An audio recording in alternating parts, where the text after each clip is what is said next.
We've got to save this dock before the ice crushes it or a rope snaps and it gets dragged down the river. That dock isn't just somewhere to tie up a boat. It's our barge. It hauls heavy loads up this river and it keeps the whole operation moving. But when the day came to pull it out, Mother Nature had other plans. Winter came early. We pulled the boat out and got everything ready, but ice was forming along the edges of the river. By the time we came back the next morning to head out, the river was locked up, ice thick clear across. So now the race is on to do something this spring before it disappears.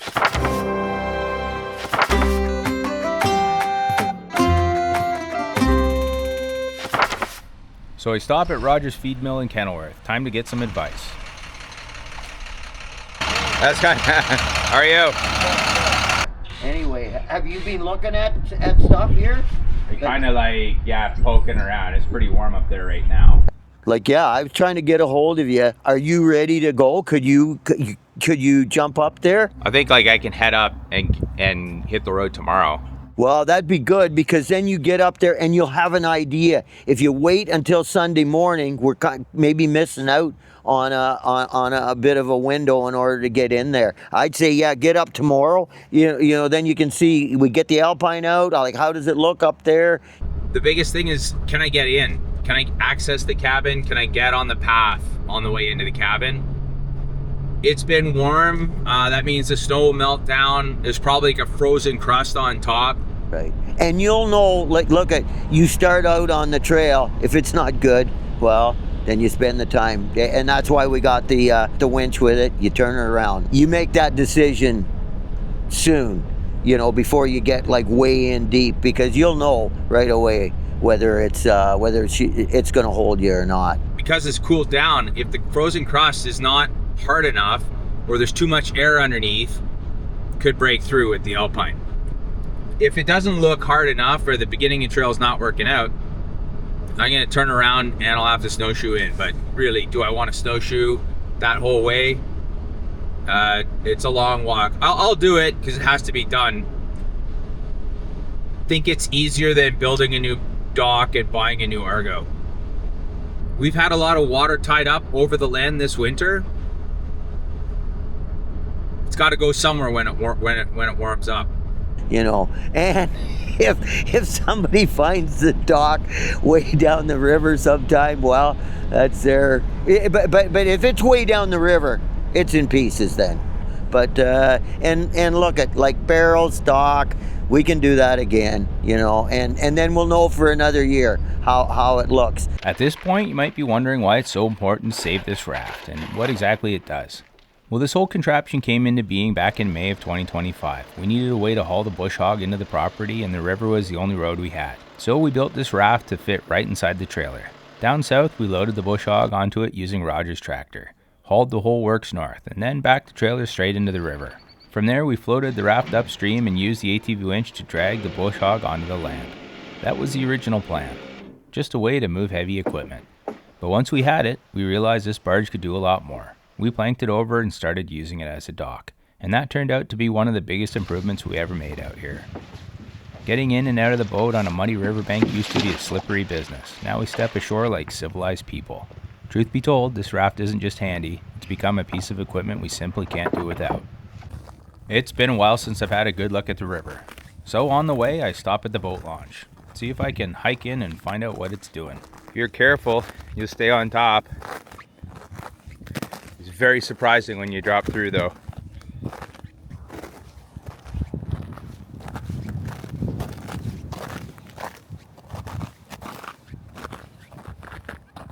These timbers here are sitting on the top of the bank.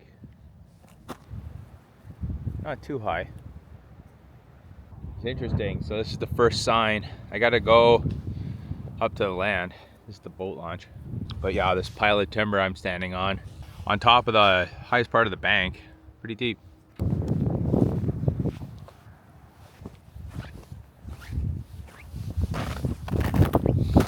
Back to the land without snowshoes. Oh, see? So.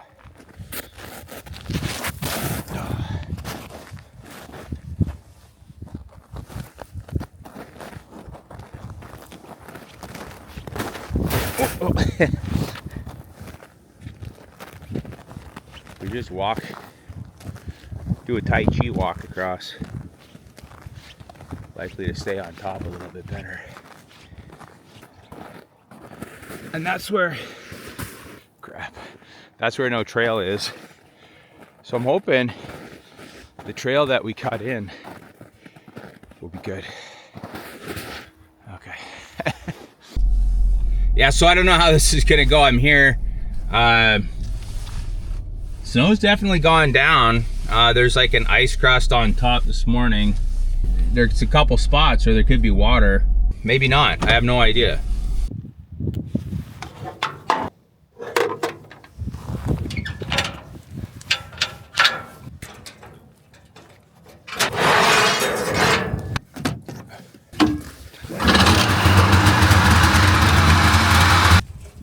I haven't laid eyes on the dock since November, and I'm starting to wonder what sort of mischief it's been up to.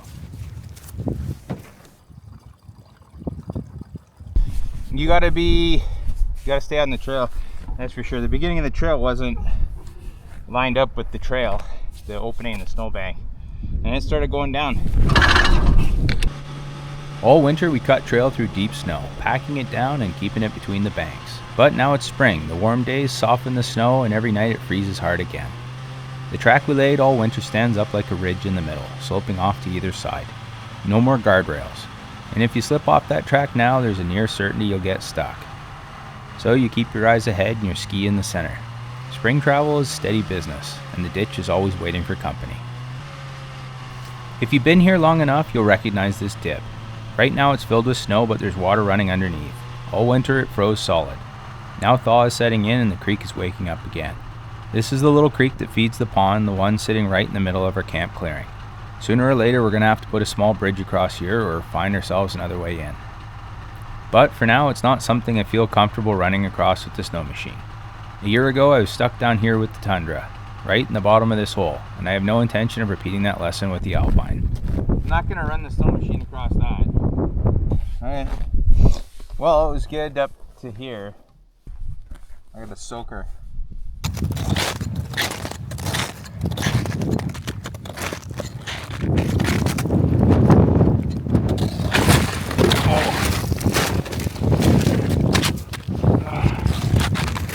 I'll have to say a bit of an explanation is in order.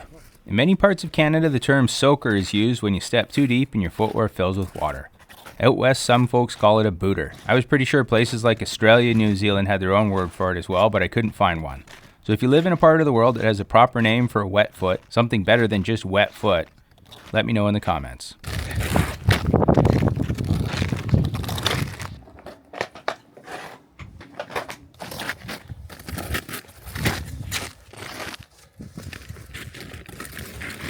Alright, that's a better way to walk.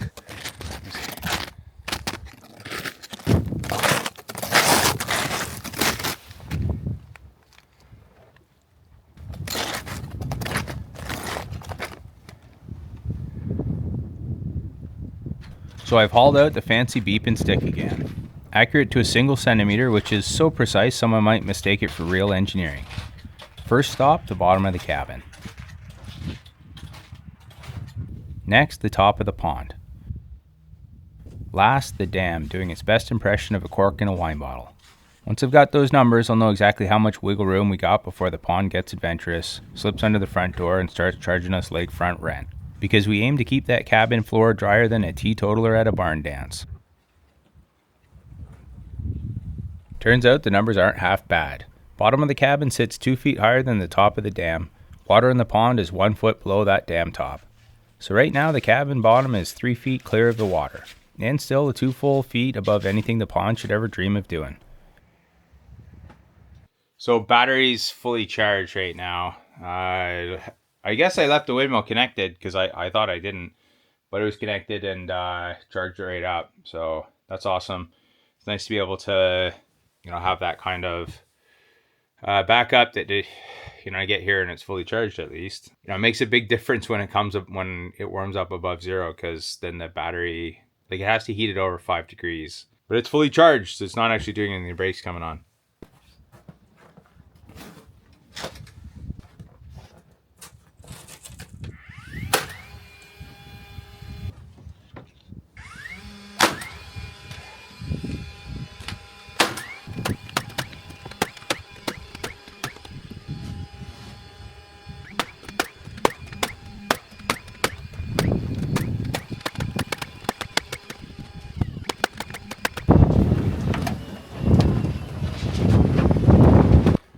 Okay, grab the GPS and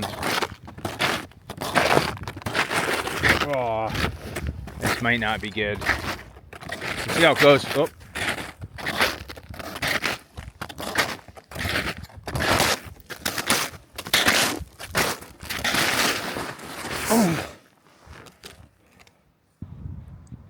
Oh, the moose. Been around. So, moose has been in here. So the canoe is right down here somewhere. Oh, I'm down.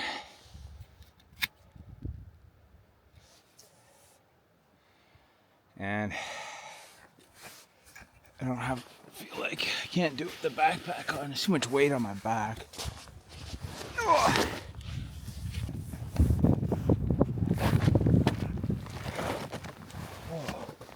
Yeah. Oh, come on. Get the snowshoe up. Oh. Oh. Or, you know, come up so high that the Argo that the Argo's in trouble. Away. Yeah, you know, But it's a floater. It's a floater. It's a floater too. Somebody else is getting inherited down the river. Yeah. Wow, we'll go looking for it for sure. Anyway, so yeah.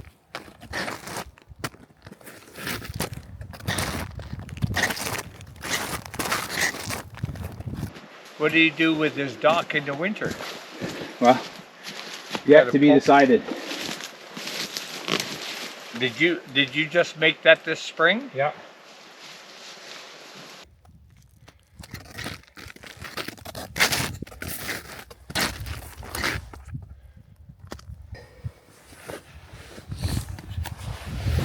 Trevor. Hey.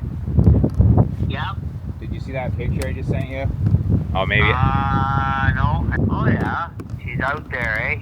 I can't get across the water at the cabin. Well, is there any tree that's solid, like a good tree that's Yeah. close enough to the bank? I got a bunch of rope. I got like 100 feet of rope. Do you think you could get out on there and at least tie something to it? Yeah, if you could somehow. Like, I think it would be, if you've got thicker rope, it would be way better to get it right to the thing. Just to throw it down, like even some of the branches, if you kind of threw them down and then kind of step on it, you maybe be able to get on over. If you had something, you could cut some of those branches and kind of, make yourself like a bit of a mat type thing. Yeah. I don't have much to cut things with. I got a pocket knife and that's it. I think the only thing I can really do is grab like a 2x6 and drag it back here and then put it across. Yeah, so I guess not what I expected, but really I didn't expect anything really.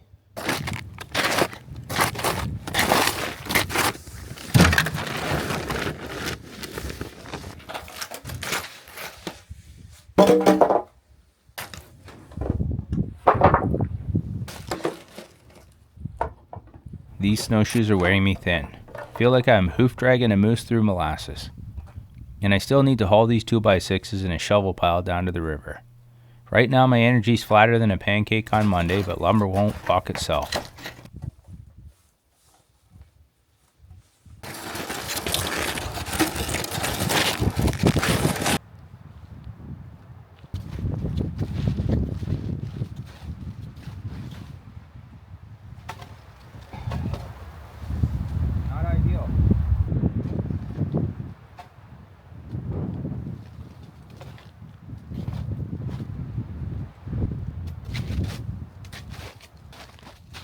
Now I shouldn't have to explain how dicey it gets wearing snowshoes around frozen water. These big claws are more likely to pin you under than keep you up on top. But when deep snow meets glare ice, sometimes it's the only way through.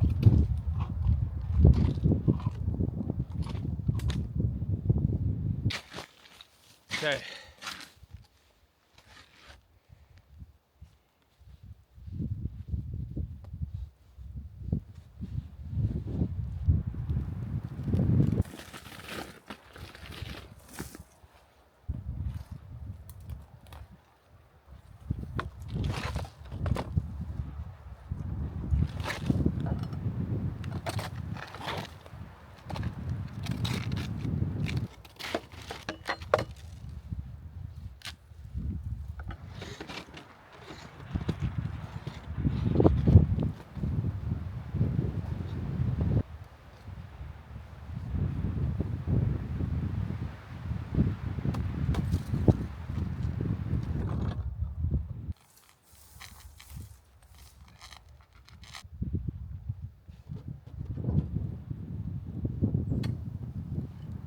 Okay, so she tied up.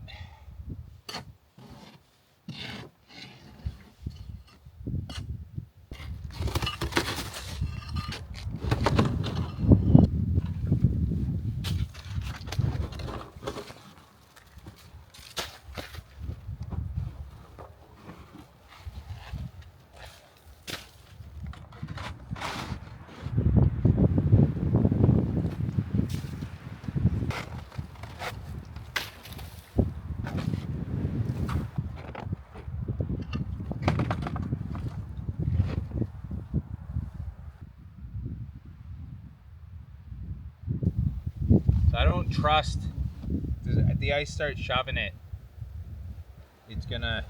it'll just rip this wood apart.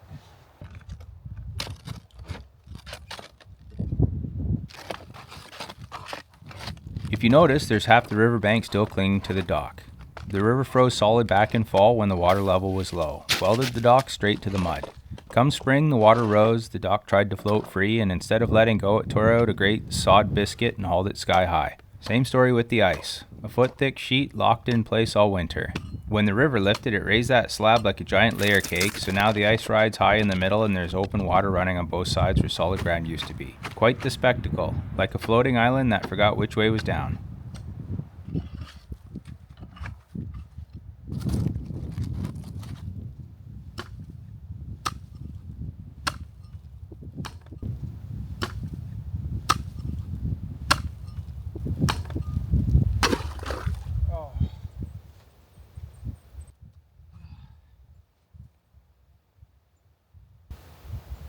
Well, that sucks.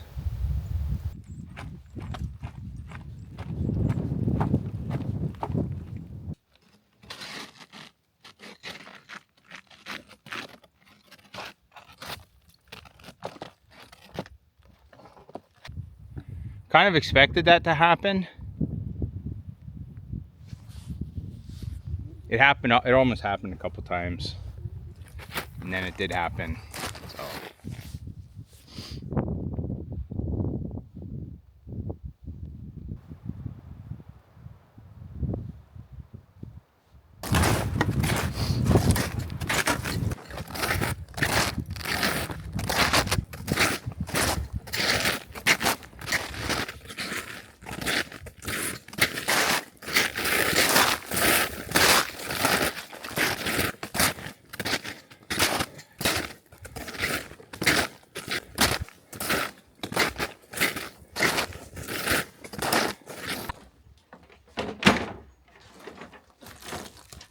now bears are already raiding garbage down in town, so it's time to settle the camp. There's no food in the cabin, but a curious bear can still do damage. Last spring I left a 150-foot extension cord outside. When I came back it was chewed into 6 pieces like black licorice. I don't want the same fate for the Starlink, Tish. Easier to prepare now than patch things up later.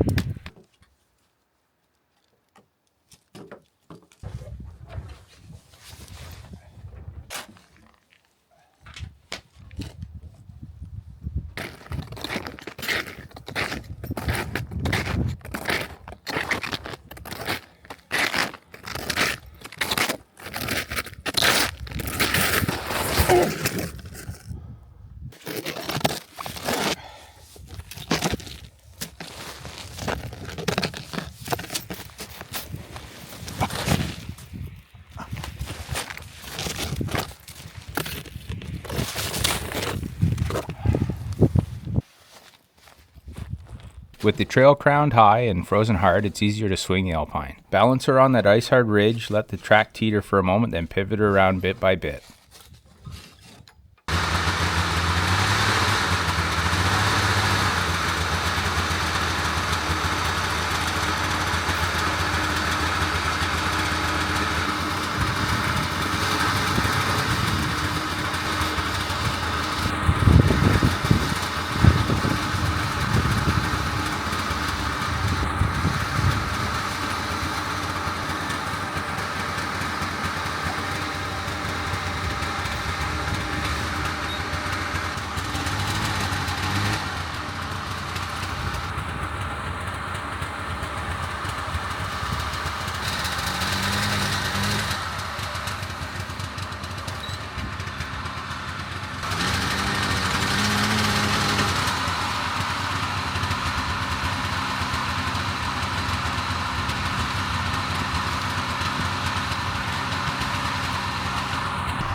Well, it was really cold last night. It's warming up now, though.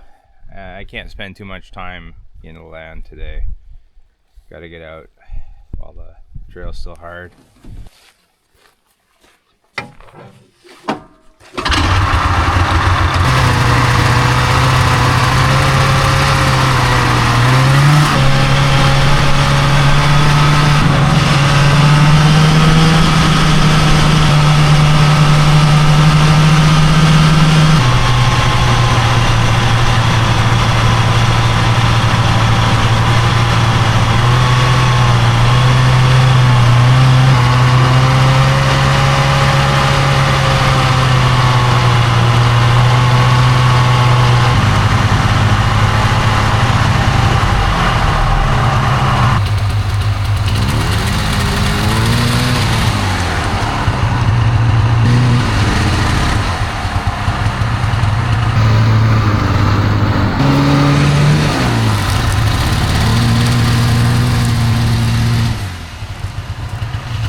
The ice jammed against the dock's right side is thicker than it looks. I can't cut clean through, my bar bottoms out before I reach the water. That end still won't budge. Either the ice is wedged beneath the decking or it's braced right against the bank. For now it seems the dock stays pinned.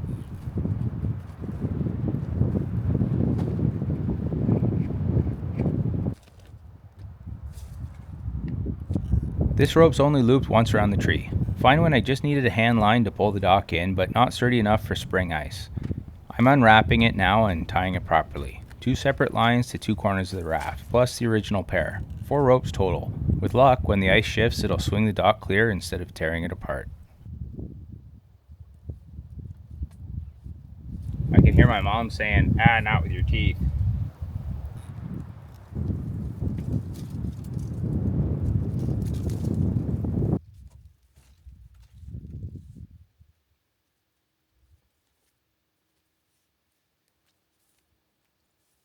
Problem is all this ice is just wedging up against it, so as I cut it just presses. It's too much force on that side. I could bobble it but it wouldn't move. Guess we'll see.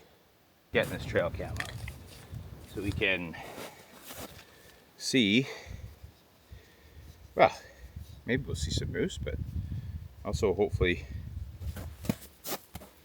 see what happens to the river.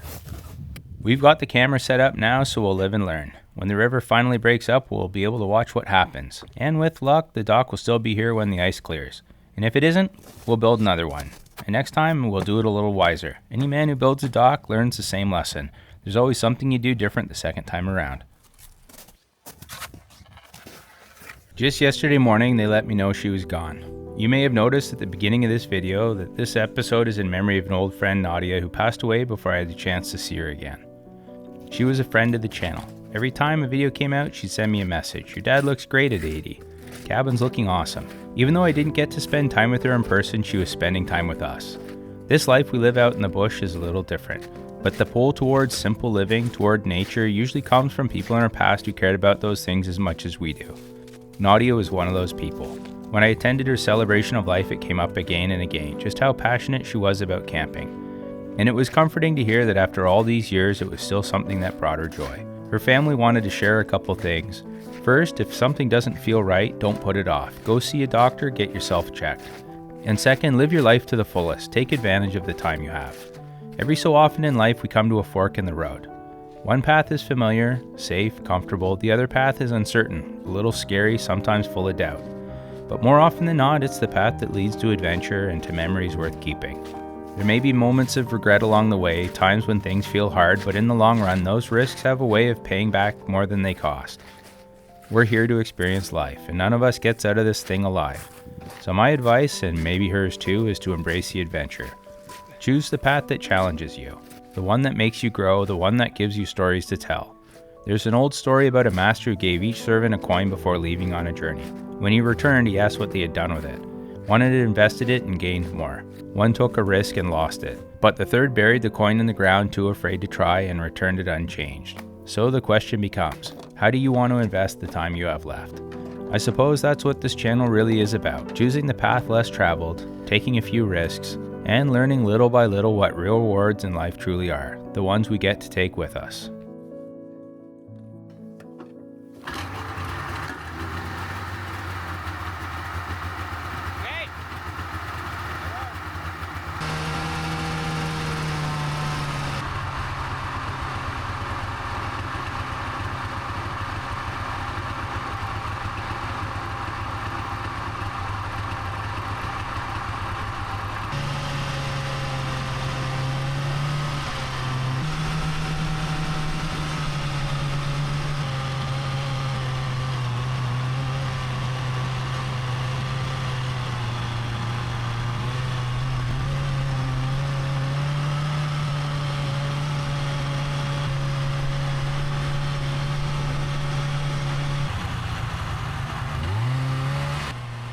Roger is a lot of things, a farmer, an aviator, but more than anything, he's an entrepreneur. He grows his own crops, runs them through his feed mill, and processes grain for farmers all across the area. He's got trucks on the road picking up and delivering feed, and he's always lending a hand to folks in town. If you call him late on Friday night and tell him you're out of feed, he won't let your livestock go hungry. He'll stay late, load the truck, and make sure the job gets done. Today he's going to give us a tour of the feed Hey. mill. Okay. If somebody wants feed, this is a place to get it. Yeah, Anyway, Kenilworth feed yeah, service. yeah, hey, listen, nothing fancy. Nothing fancy for sure as far as that goes. Here, 5-cent tour.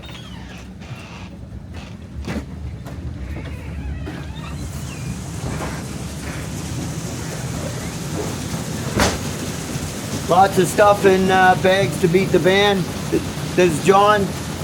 Hi, John. John. Whoa. Is that the phone again? Yeah, that's the phone. John, can you get that? You better get that. Okay. So this thing's running right now? Yeah. So he's rolling feed and it's going like so. Everything goes up and down and then over to a mixer and then down through a molasses mixer and then up. So that's the whole thing with anything in a mill like this. You're up and down. That's what carries things with legs. And what I mean by a leg is a belt with cups on it, and the cup carries stuff like that. Is that what's inside all of these? That's what's inside all of those. Okay. Yeah. Belts with cups. Hey, what, You know, redoing that. what year was this mill built? 1964. 1960. It burnt down before that.